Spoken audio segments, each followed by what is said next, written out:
Olá pessoal, tudo bem? Meu nome é Thiago Prux, eu sou um dos sócios da Capitalizo, que é uma empresa de análise e recomendações de investimentos. E como é tradicional, aos domingos vamos fazer mais ações para ficar de olho essa semana. Eu não vou conseguir fazer, infelizmente, ao vivo, mas tem muita coisa para passar para vocês. Lembro que eu vou trazer informações de mercado e também do nosso setor de análise e peço desculpas já antecipadas se eu me estender um pouquinho. Já deixo o convite claro para quem não é inscrito se inscrever no canal, para quem gostar do vídeo dar um like, compartilhar. E não esqueçam, né, pessoal, da nossa promoção aí de Black Friday antecipada. Quem quiser aproveitar, o cupom, as informações todas aqui na descrição, Black Cap, comprando à vista tem 50% de desconto no boleto, ou então pagando em até 12 vezes no cartão 40%. Aproveitem, tá, pessoal? A partir de dezembro nós vamos elevar os preços e com certeza hoje aí, os produtos da Capitalizo são os mais completos, né? Então, tanto para quem quer ter carteira diversificada, fundos imobiliários, ações internacionais, renda fixa, operações de médio e curto prazos, né? Tem opções, tá? Inclusive, durante o vídeo eu vou comentar a respeito de alguma delas. Começando já aqui, né, pessoal, com a economia brasileira e mundial. Aqui no Brasil nós seguimos pressionados por essas questões fiscais, políticas. Além disso, tivemos o IPCA 15 em 1,2% acima das expectativas. Aumento da Selic, que já era esperado para 7,75%, foi um aumento de 1,5 ponto percentual, que deve ocorrer também na próxima reunião em dezembro. Nos Estados Unidos, né, temporada de resultados a todo vapor, assim como aqui no Brasil. Por outro lado, lá o mercado vem subindo, né, vem recebendo esses resultados aqui de uma maneira mais positiva. De negativo, o que nós tivemos foi o PIB crescendo abaixo do esperado nos Estados Unidos, porém, o principal indicador de inflação, que é acompanhado pelo Fed, o de consumo pessoal, veio abaixo do esperado, então isso acaba sendo positivo. Nessa semana, decisão de juros nos Estados Unidos e o provável anúncio, né, do calendário para redução gradual de compra de ativos mensal, o tapering, né? A gente espera que inicie o ano que vem e o aumento de juros nos Estados Unidos ocorra só a partir de 2023 e, claro, tanto aqui no Brasil quanto lá nos Estados Unidos, a continuidade aí de divulgação dos resultados trimestrais.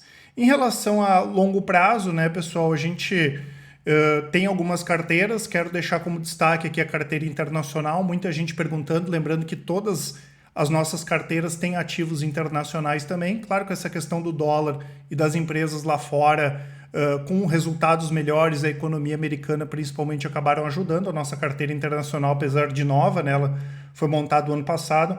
Esse ano já está com 42% contra 22% do S&P 3 do Ibovespa. Em 12 meses, 56% contra 39,7%. E a gente recomenda de qualquer forma, mesmo para quem não queira ter uma carteira internacional, né, ter ativos internacionais na sua carteira, que é pensar globalmente.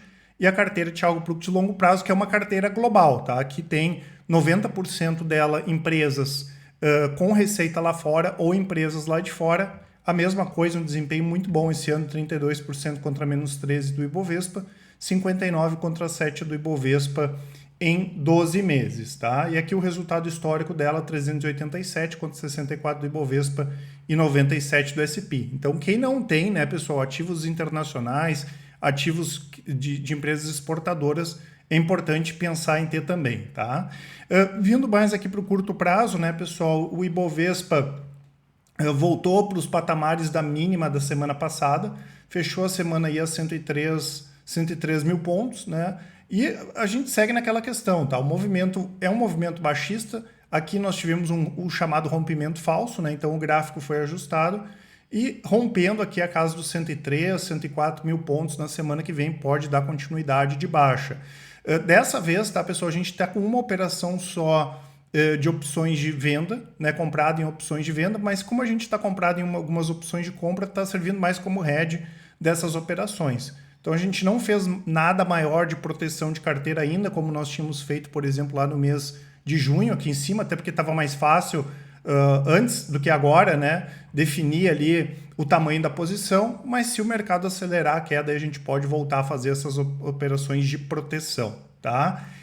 Em relação a oportunidades aí de médio prazo, pela nossa estratégia do rastreador, a gente está posicionado em BDRs, que são os ativos que estão andando um pouquinho mais, e das empresas aqui quase todas não estão andando ou estão caindo, tá? Mas como a gente tem algumas operações com opções de venda, com proteção, está tranquilo. E eu coloco como destaque aqui uma das nossas operações que está andando bem, BB Seguridade, que a gente imagina que vai acabar divulgando bons resultados aí nos próximos trimestres. É uma ação que está muito barata, mas é uma das poucas aí que foi na contramão do mercado, né? Aqui tem o rastreador, né, pessoal? A gente segue bem positivo no ano 28 contra menos 13 do Ibovespa. Lembrando que aqui são operações aí de médio prazo, né? Com objetivo de 3 a 6 meses, 89 contra menos 13 desde janeiro do ano passado.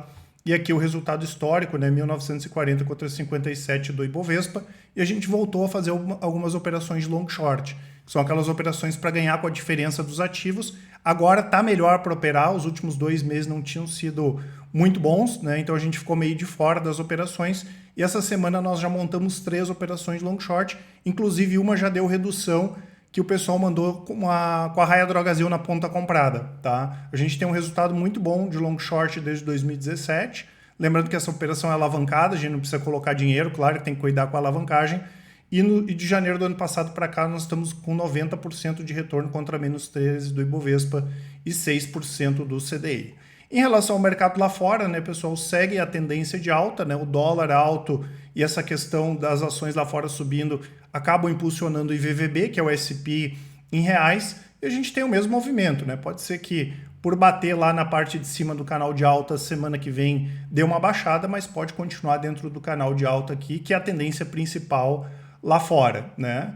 E em relação ao dólar, tá, pessoal, segue em tendência de alta, a mesma coisa que a gente tinha comentado semana passada, apesar da lateralidade desde 2020, no curto prazo está dentro de um canal de alta, ele pode ou retroceder aqui, né, pessoal, que seria normal, né, e se romper aqui esse canal de alta, é muito provável que volte a buscar lá a casa dos R$6, e como nós já falamos várias vezes, né, a Capitalizo, desde 2017 tem a mesma opinião, a gente acredita em dólar forte, com essa questão de eleições o ano que vem, com essa questão dos juros podendo subir no final do ano que vem, 2023, dos Estados Unidos, a nossa opinião, a nossa análise continua a mesma, né? Então, para médio prazo, a gente está comprado em alguns ativos, destaco um aqui que está barato para caramba, né, que ficou atrasado em relação às outras empresas lá fora, Disney, que inclusive a gente reforçou posição de médio prazo na última semana.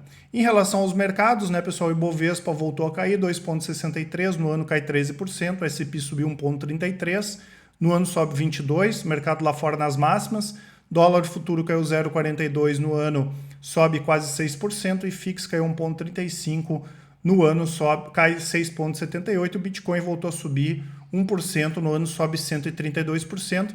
Lembrando que essa semana mais uma empresa aí aderiu ao Bitcoin, dessa vez o Walmart.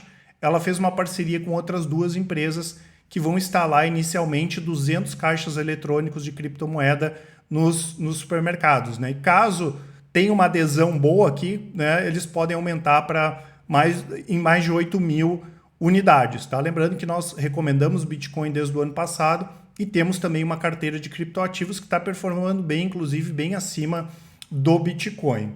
Em relação aos destaques de alta e de baixa, tá, pessoal, dessa semana eu vou fazer um pouquinho diferente, vou trazer mais papéis aqui e também vou falar das altas e baixas do mês. Começando com Blau Farmacêutica, não teve nada relevante em relação à empresa, ela é uma companhia que trabalha mais com medicamentos de alta complexidade, diferente da Hypera Pharma, né? Ela vende mais para hospitais, para clínicas, tá? Mas teve uma alta boa, né? Como eu falei, nada relevante, 13,51%. Ambev divulgou resultados sensacionais, né, pessoal? O volume histórico aí de vendas de cerveja, o lucro disparou também, né? Alta de 56% em relação ao ano passado, acabou puxando também as ações da Ambev lá fora, né? Então 13% aqui, o BDR subiu 8,55%. Lembrando que a gente coloca o BDR só para ficar na mesma moeda, né, pessoal? Mas quem preferir pode acompanhar as estoques, não tem problema. Panvel aí subiu 8,43%, né? Anunciaram que eles pretendem chegar a 6 bilhões de receita em 2025 e com isso acelerar a abertura de lojas Santa Catarina e Paraná principalmente. Google, né, pessoal, divulgou resultados muito fortes, principalmente em receita, né? Veio muito forte a parte de serviços de nuvem e também as receitas com anúncio.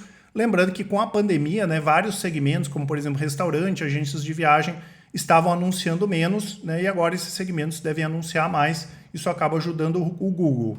Raia Drogasil, né, que eu comentei que a gente operou na ponta comprada de long short, aumentou a projeção de abertura de lojas para 2022, as ações acabaram subindo. A Gerdau, outra empresa que anunciou resultados muito fortes, né, pessoal, o lucro subiu mais 600% em relação ao ano passado, chegou a 5,5 bi, né, volume forte, nós tivemos desde o ano passado aumento de preços de aço e veio mais forte que a gente esperava na América do Norte. Lembrando que a Gerdau deve se favorecer com esse pacotão do Biden, momento especial para a empresa, as ações subiram forte. A Raízen, né, pessoal, que anunciou um acordo para descarbonização aí do setor automotivo, junto com a Shell e com a Volkswagen, né, lembrando que a Raízen é a joint venture da Shell com a Cosan, e eles querem, né, ampliar aí o uso do etanol no mundo e também criar novas fórmulas aí por etanol e biocombustíveis aqui no Brasil. Tá? Acabou dando uma alta boa, 6,43%. E a Multiplan, né, pessoal, que teve um resultado com uma queda de lucro, né, de 80% em relação ao ano passado, mas as empresas de shopping, quando a gente pega o operacional, volta, né, da movimentação dos shoppings, tem sido bem importante, bem interessante, com exceção de restaurantes e cinema. Tá? O resto está bem melhor aí do que a gente imaginava. Aqui alguns destaques de baixa, né, pessoal? Santos Brasil, muita gente perguntando, nada relevante em relação a Santos Brasil.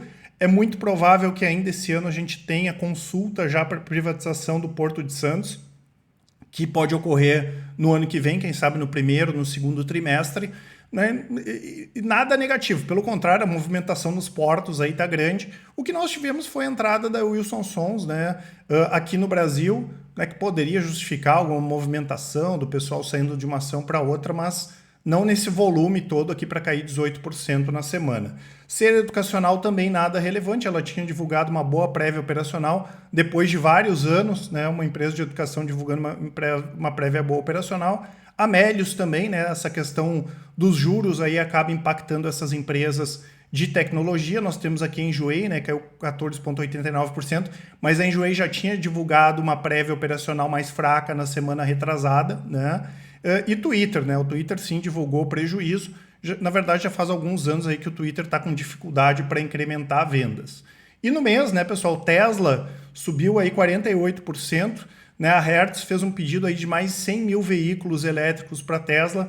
Com isso, a Tesla deve entregar mais de 900 mil veículos esse ano e ela entrou para o grupo aí das empresas que valem mais de $1 trilhão na Bolsa Americana. A Aliar, né, pessoal, que segue com a, entre aspas, novela, né, o fundo do Tanuri continua tentando comprar mais ações e a gente imagina que pode sair um negócio com Fleury ficar com a Aliar. Microsoft, né, também divulgou resultados muito fortes, a receita subiu 40% em relação ao mesmo período do ano passado, o lucro ultrapassou 20 bilhões de dólares, muito puxado pelo negócio em nuvem, né, o Azure da Microsoft. Cristal Pigmentos, que tinha anunciado dividendos gordos, né, pessoal, nada relevante, né, mas é uma empresa que a gente gosta bastante também, uma small cap, ela é produtora do dióxido de titânio. E aqui duas petroleiras, a gente gosta muito das petroleiras estrangeiras, a Chevron e a Exxon, né, os BDR subindo 17% e 14% respectivamente, e as duas empresas reverteram prejuízo em relação ao ano passado. A ExxonMobil teve lucro aí de 6,7 bi e a Chevron, que inclusive o Warren Buffett colocou na Berkshire Hathaway com lucro aí de 6,1 bilhões de dólares. BB Seguridade, né, pessoal, como eu comentei, é um dos destaques aí que tem na contramão do mercado dessas empresas que têm mais liquidez, que são mais conhecidas. A gente imagina que o pior já passou, sinistralidade dificilmente vai aumentar na virada do ano, os juros mais altos acabam ajudando e dificilmente a gente vai ter inflação como o IGPM de 30%, como nós tivemos do ano passado para cá. Então a gente tem uma perspectiva boa com o BB Seguridade. Telefônica, né, pessoal, que anunciou resultados sólidos, o lucro subiu 8,5%, é uma empresa bastante resiliente, a receita cresceu também, os custos estão controlados e eles anunciaram na última semana a criação de uma joint venture com a Anima Educação para a criação de uma plataforma para vender cursos online. E aquela questão que a gente sempre comenta, né? A Telefônica tem uma base de clientes de mais de 90 milhões, né, de clientes, então eles têm muita coisa para vender, tá? Importante, interessante nesse sentido. E Energias do Brasil, né, pessoal, que divulgou um resultado muito forte, apesar de algumas coisas não recorrentes no lucro subiu 70% em relação ao mesmo período do ano passado, o terceiro trimestre, chegou aí a 510 milhões, anunciaram um novo programa de recompra e mais um, né, projeto que eles vão entrar agora, que eles vão investir na usina Monte Verde Solar, né, o projeto de energia solar, que deve ter o início das operações em 2024, né? Eles vão aumentar a energia solar, vão aumentar a parte de transmissão também. Tem uma boa política de pagamento de dividendos, pelo menos pagar R$1, uma empresa bem interessante, bem barata. DOTS, né, pessoal, que tinha divulgado uma boa prévia operacional, mas como eu falei, as techs sofrem um pouco mais com essa questão dos juros mais elevados, caiu 46% no mês de outubro. A Espaço Laser, aqui o pessoal não gosta muito da Espaço Laser, que entende que não tem muita barreira de entrada no setor. E outra questão é que eles cresceram com o modelo de franquia, agora eles estão recomprando algumas franquias, tá? Então a gente prefere observar mais de longe. Claro que essa questão da reabertura da economia favorece a empresa. A Azul, né, pessoal, alta do dólar, alta de juros, né, caiu 31%. E Get Ninjas, né, que é aquele aplicativo de contratação de serviços, é o maior da América Latina. Nós já tivemos aqui a última prévia operacional, uma desaceleração nos números de profissionais cadastrados. É uma empresa muito pequena, muito nova, né, pessoal? Então está um pouco fora aí do nosso perfil, tá? E além disso, né, essa questão dos juros também acaba impactando essas companhias. Em relação a proventos, né, pessoal, várias empresas divulgando, aqui são só algumas, não esqueçam sempre de conferir no site das empresas. Temos aqui ficando ex-proventos Klabin, Porto Seguro, Vulcabras, Transmissão Paulista, Alpargatas, Caixa Seguridade, Santander e Gerdau na próxima semana. Vindo para mais destaques aqui de resultados, Santander divulgou um resultado muito bom, menos provisões. O Santander já tinha sido dos bancos que tinha feito menos provisões, ele foi dos grandes bancos o que fez menos provisões, né? O resultado foi impulsionado com isso também, fora a questão operacional que veio forte, o lucro chegou a 4,3 bilhões, uma alta de 12% em relação ao ano passado, e o ROI chegou na máxima histórica, 22,4%, que é o que a gente espera, né? Um ROI de pelo menos 20% nos próximos 3 a 5 anos para o Santander, Bradesco e Itaú. Banco do Brasil um pouco menos, e os 4 aí vão pagar bons dividendos nos próximos anos. Home, né, pessoal, teve um incremento forte aqui na carteira de pedidos, 55% no trimestre, tanto o mercado interno quanto o mercado externo, e o lucro líquido veio forte também, subiu 137%, chegou a 86 milhões, deve ter bom pagamento de dividendos por parte da Home aí também em breve, tá? Marfrig, pessoal, resultado fantástico, né? Receita subiu 40%, muito forte América do Sul, muito forte América do Norte. O lucro subiu 150%, chegando a 1,7 bilhão. E de legal que nós tivemos também aqui no Marfrig foi a queda da alavancagem e o aumento aí do prazo médio para o pagamento de dívidas, né, de 4,15 para quase 5 anos. Banco Inter, né, pessoal, reverteu o prejuízo do ano passado, teve um lucro pequeno aqui na casa de 20 milhões, não é o foco do banco, né, o foco do banco é crescimento operacional que vem acontecendo.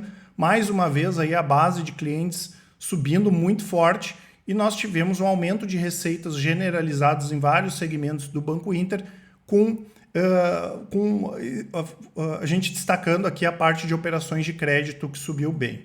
VEG, mais uma vez, né, pessoal, resultado muito forte também, o lucro cresceu 26%, chegando a 812 milhões no terceiro trimestre. Claro que o dólar mais alto ajuda, mas a VEG é uma empresa que tem muitas opcionalidades, conseguiu repassar custos, né? E mais uma vez nós tivemos crescimento no ROIC da companhia. Movida também divulgou recordes em várias linhas, vários segmentos de atuação. O lucro subiu quase 600% no trimestre, chegando a 260 milhões. E destaque principal aqui, né, pessoal, para a venda de carros seminovos, chegou a quase 15 mil unidades vendidas, e como o preço do seminovo subiu, acabou ajudando, né? Até porque o preço do carro novo subiu pra caramba também. Resultados bons de Movida. Odontoprev, né, pessoal, o lucro subiu 14%, chegando a 97 milhões de reais, isso em relação ao ano passado. Receita também subiu, bons resultados, é uma boa pagadora de dividendos, e a sinistralidade, que é o que a gente estava de olho aqui, está controlada, resultado positivo de Odontoprev. A Vale, né, pessoal, já sentiu os impactos aqui da queda do minério e também a alta dos custos de frete, que acabaram atrapalhando os resultados. O lucro veio bem abaixo do esperado, né, em torno de 6 bi esperado, veio quase 4 bilhões de dólares, de qualquer forma bastante positivo, né, uma alta de 33% em relação ao ano passado. E se a Vale ficou devendo um pouquinho em termos de resultado, né, a remuneração dividendos veio bem acima até do que a gente esperava. A Vale já distribuiu 13,5 bilhões em dividendos nos 9 primeiros meses de 2021 e anunciou um novo programa de recompras, tá? E só para vocês terem uma ideia, né, pessoal, a Bradespar ali que a gente viu que vai pagar dividendos e que é a holding que tem ações da Vale, aquele dividendo ali representa um yield de 12%. Então vai estourar o yield da Vale, o yield da Bradespar, ainda mais depois com essa queda recente das ações. Para curto prazo, para médio prazo, para operações mais curtas, a gente acha interessante a Vale, porém para longo prazo nós temos outras recomendações em outros negócios de mineração, né, que a gente acha mais interessante que a Vale. Uzi Minas também divulgou bons resultados, né, pessoal, assim como a Gerdau. O lucro líquido da Uzi Minas disparou, chegou a 1,8 bilhão, alta de 800% em relação ao ano passado. Também tivemos aumento de volume e de preços. A nossa preferência continua sendo a Gerdau, né, e não Uzi Minas e não o CSN, mas na parte de siderurgia todas aí vão divulgar bons resultados. Suzano, né, pessoal, muita gente nos perguntou, teve um prejuízo aí de 959 milhões, mas é muita coisa sem efeito caixa, tá? Como a Suzano faz hedge, né, tem muita dívida em dólar, receita em dólar, não dá para olhar muito a última linha. Então são questões com efeito contábil e não efeito caixa. Operacionalmente a Suzano está bem, os ganhos com sinergia com a Fibria estão voando, estoques estão baixos, né? O que acabou atrapalhando em termos de cotação aí nos últimos meses foi essa questão da China, que é o principal mercado, e muito importante, eles anunciaram, né, mais investimentos lá para o projeto Cerrado, são quase 15 bilhões de reais de investimento. E quando tiver tudo pronto, tá, pessoal, eles vão conseguir ter uma capacidade de 2,5 milhões de toneladas, né, de produção aí de celulose de eucalipto. Muito importante, tá, pessoal? Empresa fantástica aí, e no longo prazo o setor e a empresa tem uma perspectiva bastante positiva. Tivemos aqui a Irani, né, pessoal, o lucro quase triplicando em relação ao ano passado, chegando a 98 milhões de reais. Né, o setor está muito bem, tanto no mercado interno, a parte de expedição de papelão ondulado também está voando, está nas máximas históricas, quanto no mercado externo. Fleury, né, pessoal, que teve um bom trimestre em termos de lucro, né, finalmente cresceu bem o lucro, chegou aí a 308 milhões, uma alta de 100%, quando a gente pega os 9 primeiros meses do ano passado em relação aos 9 primeiros meses desse ano. Tá? A única questão em Fleury que ficou devendo um pouquinho foi a questão da meta de abertura de unidades, né, que em função da crise, aí, infelizmente, eles não vão conseguir bater. E Petrobras, né, pessoal, a gente esperava já que os resultados iam vir fortes, receita líquida subiu 72%, o lucro líquido chegou a 31 bilhões, né, reverteu o prejuízo do ano passado, a receita chegou a 121 bi, então com esse crescimento de 72%, né, nós tivemos vendas, tivemos não recorrente de crédito tributário, tivemos também o petróleo mais alto, né, que acabou ajudando nos resultados da Petro, e uma remuneração de dividendos absurda, aí, quase 32 bilhões de reais que vão ser pagos para os acionistas. Tá?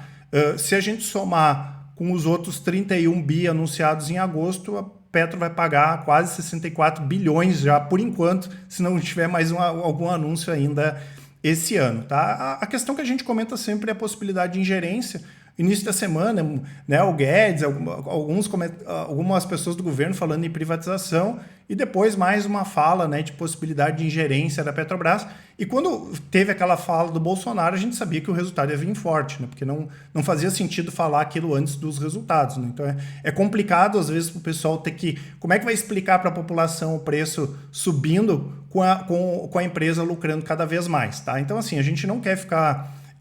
sócio desses rolos pensando no longo prazo, né? A gente prefere empresas de fora. Eu já comentei várias vezes que a gente tem recomendações em petroleiras americanas que estão bombando pra caramba, as ações estão subindo muito forte esse ano, né? Mas para o curto prazo está muito interessante a Petrobras, né, pessoal? É indiscutível, a empresa está muito barata e a gente gosta de operar no curto prazo, mas para longo prazo, né? Nesse momento, nós estamos fora. A Kraft Heinz, né, pessoal, que anunciou um crescimento do lucro aí de 23%, chegando a 733 milhões de dólares. A empresa fez alguns aumentos de preço, né, e finalmente está saindo do atoleiro. A empresa teve problemas contábeis há alguns anos e passou por um processo grande de reestruturação. A Amazon, né, pessoal, nós tivemos problemas na cadeia de suprimentos e as vendas online vieram abaixo do esperado, tá? Isso acabou pressionando um pouco as ações, que caíram um pouquinho na última sexta-feira. A Apple, né, pessoal, também com problemas na cadeia de produção, principalmente de chips, né? E isso deixou a receita abaixo do esperado. De qualquer forma, a Apple vai ter um ano forte em termos de lucro, né? Ela aumentou preços também, está aumentando o preço pra caramba, né? Mas pode produzir menos e pode deixar de vender por essa questão aí do problema na cadeia de suprimentos. Já saindo dos resultados, né, pessoal, B3 anunciou que recebeu autos de infração, recebeu aqui um de 204 milhões da receita referente àquela questão do ágio da Bovespa Holding, uma questão de 2008, e também outro auto de infração de 1,17 bi, 1,1 bi, tá? Aqui por investimentos no CMA Group em 2016. Essa é a questão complicada da B3 para longo prazo, né? Para curto prazo a gente acha que o ativo está bem barato, mas está cheio de passivo, né, pessoal? Aqui já foi mais um bi, mais 200 milhões, tem mais uns 35 bilhões, pelo menos, de passivo aí. A gente sabe que essas coisas, às vezes, elas demoram, né, para efetivamente a empresa ter que pagar, mas, enfim, complicado. 3R, né, pessoal, anunciou oferta de ações que pode chegar a 2,2 bilhões. Já era esperado, a gente já comentou algumas vezes a respeito disso. As reservas terminam no próximo dia 4 e, claro, vai usar esse dinheiro aí para fazer aquisições e para crescer, né, para aproveitar esse bom momento do petróleo. E Nubank, tá, pessoal, fez um registro duplo de oferta, deve fazer uma oferta conjunta nos Estados Unidos e aqui no Brasil através de BDRs. Não temos, né, pessoal, data ainda, tá? E o que a gente já viu aqui no mercado, eles tinham uma expectativa de, pelo menos, deixar a empresa precificada em 100 bilhões de dólares, que já é muita coisa, e esse valor agora deve ficar entre 50 e 70 bilhões, tá certo? Essas informações que eu queria passar para vocês. Não esqueçam aqui, né, pessoal, de aproveitar a nossa promoção aí da Black Friday. Informações todas aqui na descrição, os produtos também. E qualquer dúvida, vocês podem mandar o e-mail para a gente. E quem preferir pode nos chamar no WhatsApp ou no Telegram, mandar um áudio, uma mensagem, que com certeza o pessoal do atendimento vai auxiliar a todos. Informações todas aqui na descrição. Um grande abraço e ótimos investimentos. Até mais!